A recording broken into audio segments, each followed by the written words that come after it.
ذرا سوچئے، اگر 2026 کے مستقبل کو ایک فلم کی شکل دینی ہو، ایک ایسی دنیا جہاں اے آئی یعنی مصنوعی ذہانت ہماری زندگی میں رچ بس چکی ہو، تو اس کی کہانی کیسے سنائی جائے گی؟ چلیں آج اسی سینیمیٹک سٹوری کے بلو پرنٹ کو ڈی کنسٹرکٹ کرتے ہیں اور دیکھتے ہیں کہ ایک زبردست بیانیہ بنتا کیسے ہے۔ تو شروعات کرتے ہیں۔ سب سے بنیادی سوال یہی ہے کہ اگر ہمیں 2026 کی دنیا اے آئی کے ساتھ دکھانی ہو تو کہانی کا آغاز کیسا ہونا چاہیے؟ یہ صرف ایک سوال نہیں ہے، بلکہ سمجھیں کہ یہ وہ بنیاد ہے جس پر یہ پورا سینیمیٹک ویژن کھڑا ہے۔ کسی بھی کہانی میں اس کی شروعات، اس کا اوپننگ سین سب سے اہم ہوتا ہے نا؟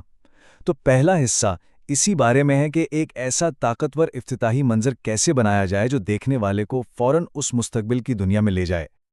یہاں ڈائریکشن بالکل صاف ہے۔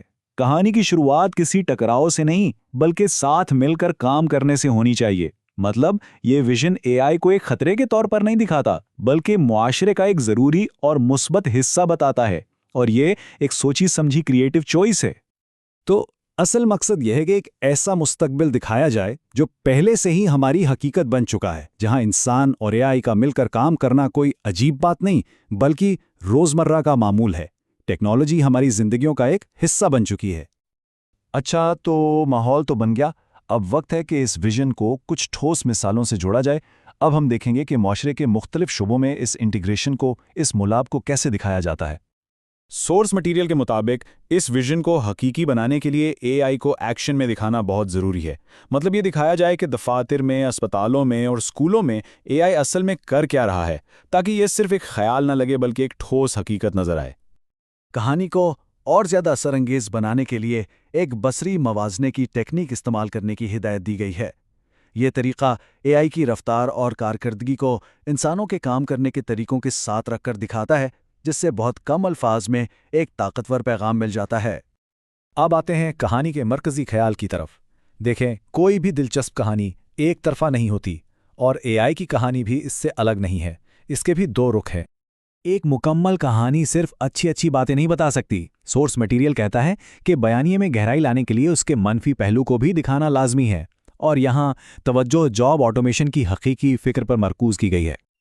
لیکن کہانی یہاں رکتی نہیں ہے، فوراً ہی ہمیں مثبت پہلو کی طرف بھی آنا ہے، یہ بتاتے ہوئے کہ کس طرح نئے کیریئرز بن رہے ہیں اور انسانوں کی اپنی صلاحیتوں میں اضافہ ہو رہا ہے۔ یہی وہ توازن ہے جو کہانی کو قابل اعتبار بناتا ہے۔